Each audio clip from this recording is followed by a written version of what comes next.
दोस्तों आज की वीडियो में होने वाला है एक मस्त वाला पोस्टमार्टम। 9000 में आपको मिल चुका है लावा ब्लेज 2। अब इसमें आपको चीज़ें ऐसी मिल रही हैं जो जनरली हमें इस रेंज में देखने को नहीं मिलती हैं। बट हमें ये देखना है कि क्या ये चीज़ें सही से काम कर रही हैं। तो मैंने किया है आज इस फ़ोन का पोस्टमार्टम। अगर आपने इस वीडियो को देख लिया तो आपको कहीं और जाने की ज़रूरत नहीं है, सब कुछ आपको पता चल जाएगा आपको यहाँ पर इन्वेस्ट करना है या फिर नहीं करना। कैमरा से लेकर हीटिंग से लेकर गेमिंग सब कुछ मैंने टेस्ट करके आपको दिखा दिया है, तो वीडियो को एंड तक ध्यान से देखिएगा। कुछ यहाँ पर मेजर पॉइंट्स की मैं बात करूंगा जिससे आपके सारे डाउट क्लियर हो जाएंगे। इसके अलावा आपको पता है कुछ टाइम पहले लावा ब्लेज 5G भी लॉन्च हुआ था, जो लावा का एक अफोर्डेबल 5G स्मार्टफोन है। इनमें क्या मेजर डिफरेंस है, क्या आपको इसकी जगह पे यहाँ पर इन्वेस्ट करना चाहिए 11,000 में या फिर 9,000 में ये लेना चाहिए, ये भी आपको क्लियर हो जाएगा। तो चलिए, पहला हमारा पॉइंट आता है इस फ़ोन की डिज़ाइन और बिल्ड क्वालिटी। अब यहाँ पर खास बात ये दी गई है, जब आप इस फ़ोन को हाथ में लोगे आपको ये प्रीमियम फील होगा, बिकॉज इस फ़ोन में ग्लास बिल्ड क्वालिटी है, बॉक्सी डिज़ाइन है। कहीं ना कहीं से तो साइड से देखकर आपको ये आईफोन ही लगने वाला है, इसमें कोई भी डाउट नहीं है। अब जो ये ग्लास बिल्ड क्वालिटी दे रखी है, अब मैं इसको टच कर रहा हूँ, प्रीमियम लग रहा है, सॉलिड लग रहा है, कोई दिक्कत नहीं आ रही है। और जी हाँ, ये कोई फेक नहीं है, एक्चुअल ग्लास दे रखे है। मैंने इसको स्क्रैच वगैरह करके आपको मैं दिखा रहा हूँ, ये आप देख लेना। मतलब इसको स्क्रैच किया मैंने, थोड़ा इसको अच्छे से ठोक के देखा, सब कुछ देख लिया। क्वालिटी अच्छी है ग्लास की, कोई आपको दिक्कत नहीं आएगी लॉन्ग टर्म यूज़ में। तो हाँ, यहाँ पर कोई स्क्रैच देखने को नहीं मिल रहा है इतना इसको घिसने के बाद भी। यहाँ पर एक कलर दे रखा है, जो बैक का कलर है वैसा आपको फ्रेम पे कलर मिल जाएगा। इस पे मुझे डाउट हो रहा है कि लॉन्ग टर्म यूज़ में ये कलर थोड़ा जल्दी उतर सकता है, ऐसा मतलब इसको फील टच एंड फील करने में ऐसा मुझे फील हो रहा है। बाकी यार ये 9,000 का फ़ोन है, बच्चे की जान लोगे क्या, इतना रगड़ोगे इसको तो गड़बड़ तो होएगी। बट इसमें क्वालिटी अच्छी दी हुई है, ये प्लस पॉइंट है। दोस्तों ऐसे और रिव्यूज़ देखने के लिए सब्सक्राइब कर लेना और कमेंट में मुझे बता देना कि नेक्स्ट रिव्यू ऐसा आप और कौन से फ़ोन का देखना पसंद करेंगे। उसके बाद जो हमारा नेक्स्ट पॉइंट आता है वो आता है इस फ़ोन का डिस्प्ले, क्योंकि डिस्प्ले को लेकर ये फ़ोन कुछ ज़्यादा ही चर्चा में बना हुआ है। बिकॉज यहाँ पर आपको मिल जाता है पंच होल डिस्प्ले। ये चीज़ हमें 9,000 में जनरली देखने को नहीं मिलती है। अगर मैं इसके डिस्प्ले में आपको कोई कंटेंट चला के दिखाऊं तो देखो, कलर रिप्रोडक्शन को लेकर कोई दिक्कत नहीं है, यहाँ पर अच्छे कलर्स आपको मिल जाते हैं। लेकिन ये एक HD प्लस डिस्प्ले है, फुल HD प्लस डिस्प्ले आपको नहीं मिलता। ये अगर फुल HD प्लस होता तो ज़्यादा बेटर रहता, बिकॉज आजकल हमें मिल जाता है इस रेंज में फुल HD प्लस डिस्प्ले 9-10 हज़ार की रेंज में। तो ये एक चीज़ है जो फुल HD प्लस होनी चाहिए थी, और चीन ने इसकी थोड़ी ज़्यादा ही बड़ी दे रखी है, ये आप देखो। मतलब अगर आप चीन छुपा लोगे ना आपको ये बहुत ही सही लगेगा, दो तीनों साइड से इक्वल बेसिस आपको मिल जाते हैं। लेकिन जैसे ही आप चीन को देखोगे तो आपको फील हो जाएगा कि हाँ, ये बजट का स्मार्टफोन है। ऊपर से देखकर ये कहीं से भी बजट का फ़ोन नहीं लग रहा। इसके अलावा अगर मैं इसको आउटडोर में यूज़ कर रहा हूँ तो आउटडोर में विजिबिलिटी कैसी है ये आपके सामने है। अब ये बजट फ़ोन है, उस हिसाब से यहाँ पर मुझे कोई दिक्कत नहीं लगी है, बढ़िया है बजट के हिसाब से। और अगर मैं इंडोर में देखता हूँ बिना स्टूडियो लाइट्स के नॉर्मल यूफोन को यूज़ कर रहा हूँ तब भी मैं इसको आराम से यूज़ कर पा रहा हूँ। मुझे यहाँ पर ऑटो ब्राइटनेस का ऑप्शन भी मिल जाता है और हाफ ब्राइटनेस पे भी आराम से मैं इसको यूज़ कर पा रहा हूँ। तो यहाँ पर कम ब्राइटनेस में भी यूज़ किया जा रहा है, कोई दिक्कत नहीं आ रही है। ब्राइट अच्छा डिस्प्ले है तो यहाँ पर ठीक है। और इसके अगर व्यूइंग एंगल्स हम देखते हैं तो अच्छी बात यह है कि कोई कलर शिफ्ट या कलर टिंट वाली दिक्कत यहाँ पर मुझे नहीं लगी है। अगर मैं इसको साइड से देख रहा हूँ पूरा तो तब भी मुझे विजिबिलिटी काफ़ी अच्छी मिल जाती है। कई बार होता है ना बजट में जो डिस्प्ले आते हैं साइड से देखती ब्लैक हो जाते हैं, यहाँ पर ऐसी दिक्कत नहीं है। सीधी बात है, मतलब RGB कलर यहाँ पर बढ़िया है, तो आप ये लगा लो कलर्स को लेकर तो दिक्कत आपको नहीं आ रही है। Black, white, red, green, yellow सब टॉप क्लास का है। बाकी 90 हर्ट्ज का रिफ्रेश रेट में है यहाँ पर, जिसको इसका प्रोसेसर अच्छे से हैंडल कर रहा है। आपको 90 हर्ट्ज ही फील होगा, ऐसा नहीं है कि दिखावे के लिए दे दिया, फील आपको 60 हर्ट्ज हो रहा है। ये भी चीज़ सही लगी है मुझे। अब अगर हम परफॉर्मेंस की बात करते हैं तो देखो, इस फ़ोन में आपको मिल रहा है यूनी SoC T616 प्रोसेसर। जो ये यूनी SoC के प्रोसेसर्स हैं ये बजट में इस टाइम पे बहुत ही अच्छा परफॉर्म कर रहे हैं। अगर मैं आपको इसके OnTuTu बेंचमार्क स्कोर दिखाऊँ ना, ये आप देख सकते हैं 2,70,000 मिल रहा है, यानी कि 3 लाख के करीब इसका स्कोर पहुंच चुका है। ये चीज़ हमें जनरली इस बजट में देखने को नहीं मिलती है, ये चीज़ हमें माइंड में रख के चलना होगा। अगर हम कोई बजट में फ़ोन बाय कर रहे हैं, जो हमें मेन दिक्कत आती है ना लॉन्ग टर्म में, वो यही आती है परफॉर्मेंस अच्छी नहीं होती है फ़ोन की, UI फ़ोन का अच्छा नहीं होता है, या फिर फ़ोन में मेजर बग्स हमें देखने को मिल जाते हैं। अब उस चीज़ को यहाँ पर कुछ पॉइंट्स के साथ फिक्स करने की कोशिश की गई है। एक तो इसका जो प्रोसेसर है वो काफ़ी कैपेबल है, स्कोर्स मैंने आपको दिखा दिए हैं। जब आप यहाँ पर डे टू डे टास्क करेंगे कंप्लीट अपने, तो वो आराम से हो जाएंगे, कोई आपको दिक्कत नहीं आएगी। ऐप ओपन करो, टैप करते ही एप्लीकेशन ओपन होगी। बिकॉज स्टोरेज यहाँ पर काफ़ी फास्ट है, स्टोरेज में आपको मिलती है UFS 2.2 स्टोरेज।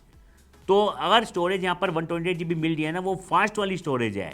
आपको ऐप लोडिंग टाइम इसमें कम मिलता है, इसकी वजह से आपको लैग वगैरह यहाँ पर ज्यादा देखने को नहीं मिलेगा, बिकॉज स्टोरेज फास्ट है। 998 MBPS की यहाँ पर स्पीड आई है। अगर मैं रीडिंग स्पीड देखता हूँ तो राइट स्पीड आई है 876 MBPS की। सोच के देखो आप, पहले हमें ऐसी स्पीड जो है ना वो फ्लैगशिप वाले फोन में देखने को मिलती थी, अब आपको बजट में मिल चुकी है। कोई आप डेटा ट्रांसफर करोगे सिस्टम से फोन को कनेक्ट करके, वो भी फास्ट हो जाएगा। कोई आप फाइल डाउनलोड करोगे, उसमें भी आपको इस चीज़ का बेनिफिट देखने को मिलेगा। हर जगह पे स्टोरेज स्पीड आपके काम आने वाली है। अब जरा चेक कर लेते हैं, इन्होंने फोन में डाल तो दिया 6 GB रैम, लेकिन क्या इसका रैम मैनेजमेंट अच्छा है? अगर आप यहाँ पर काफ़ी सारे काम साथ में करते हैं तो ये रैम आपका कितना साथ निभाएगी, इसका आपको आइडिया लग जाएगा इस टेस्ट में।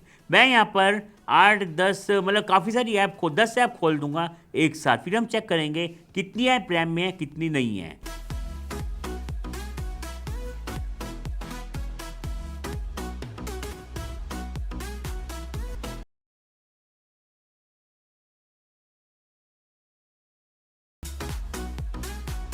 अब जैसे कि मैंने आपके सामने 10 ऐप यहाँ पर ओपन करी हैं, कौन कौन सी ऐप है ये आपके सामने लिखा हुआ आ रहा है, और 10 की 10 ऐप जब मैं चेक कर रहा हूँ तो रैम में मुझे मिली हैं। बाकी मैं एक बार टेस्ट करता हूँ और कितनी ऐप यहाँ पर ये झेल सकता है। और ऐप यहाँ पर ओपन करते हैं और देखते हैं।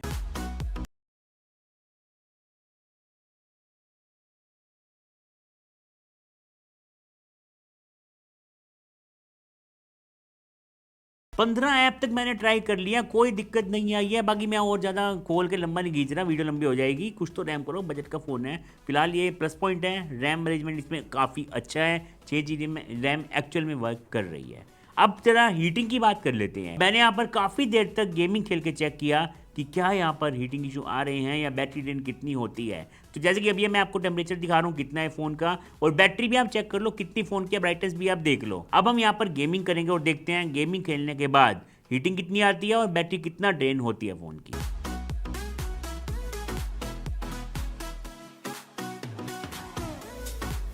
यहाँ पर आधे घंटे से ज़्यादा गेमिंग करी है। अब टेम्परेचर आप देखो बिल्कुल नॉर्मल है, ये मुझे अच्छा लगा बहुत कि कंट्रोल में रहता है इसका टेम्परेचर। दूसरा, जहाँ तक बैटरी ड्रेन की बात है ना, तो यहाँ पर लगभग जब स्टार्ट किया था हमने तब बैटरी थी 44%, अब आपको दिख रही है यहाँ पर 36%। इतना यहाँ पर आपको बैटरी ड्रॉप देखने को मिला है 8% का। ये अब बात कर लेते हैं यूजर इंटरफेस के बारे में। जैसे कि मैंने आपको कहा था, जो मार खाते हैं फोन, मेन खाते हैं बजट में यूजर इंटरफेस की वजह से भी, ये मेजर पॉइंट रहता है मार खाने का। अब इसमें आपको मिलता है close to stock Android user interface. अगर आप यहाँ पर देखेंगे ना, कोई भी फालतू की ऐप्स नहीं है, बस गूगल की ऐप्स हैं और बिल्कुल क्लीन है इसका इंटरफेस। यहाँ पर आपको ये यूज़ करने में बहुत ही मज़ा आने वाला है, बहुत ही स्मूथ लगेगा, कहीं से भी हैवी नहीं है।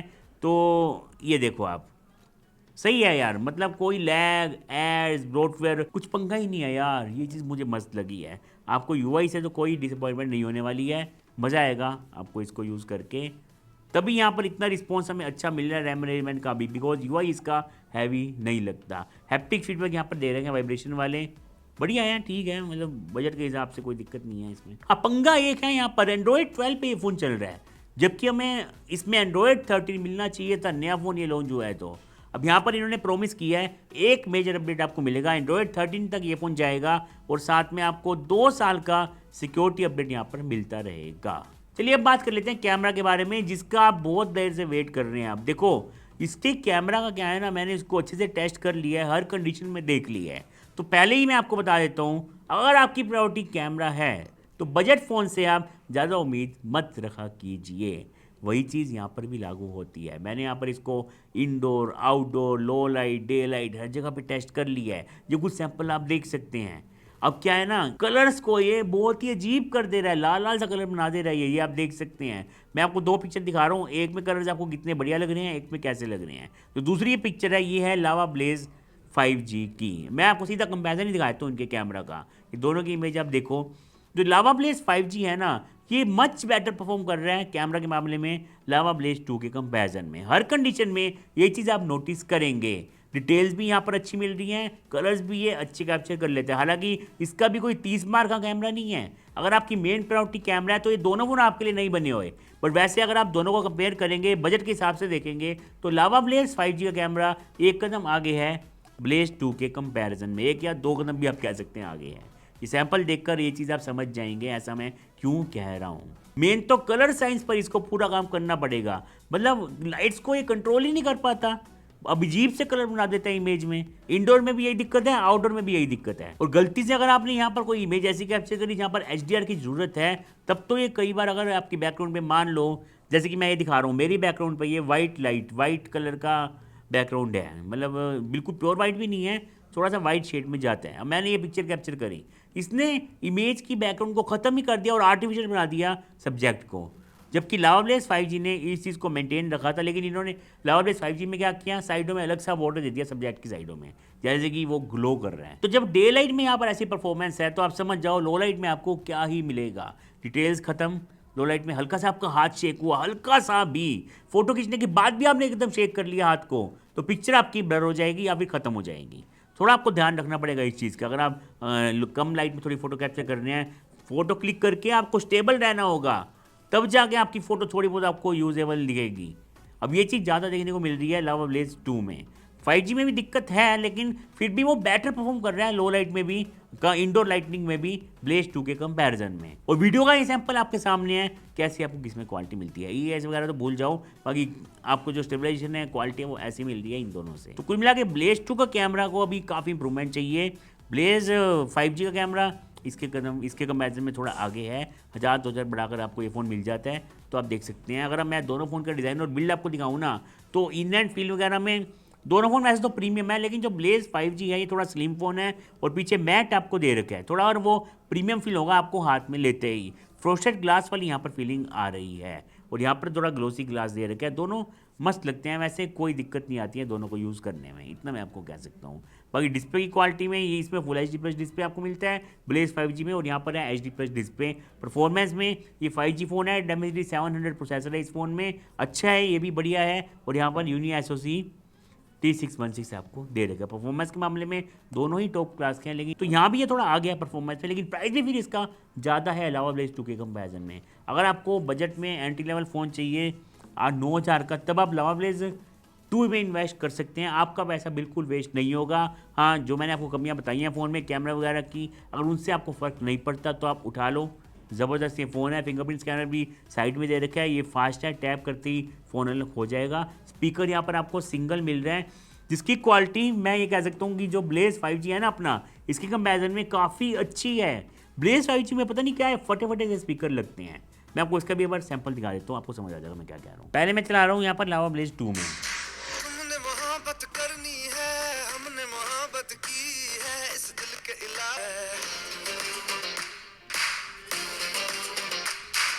हुनर है ये भी इश्क का, किसी किसी को आता है, जान लुटा के दुश्मन की हमने हिफाजत की है। बात करते हैं हजारों, झूमे जो पठान, मेरी जान महफिल ही लुट जाए, दे दे जो। अब आप ये सुनो लावा ब्लेज 5G में सेम सॉन्ग।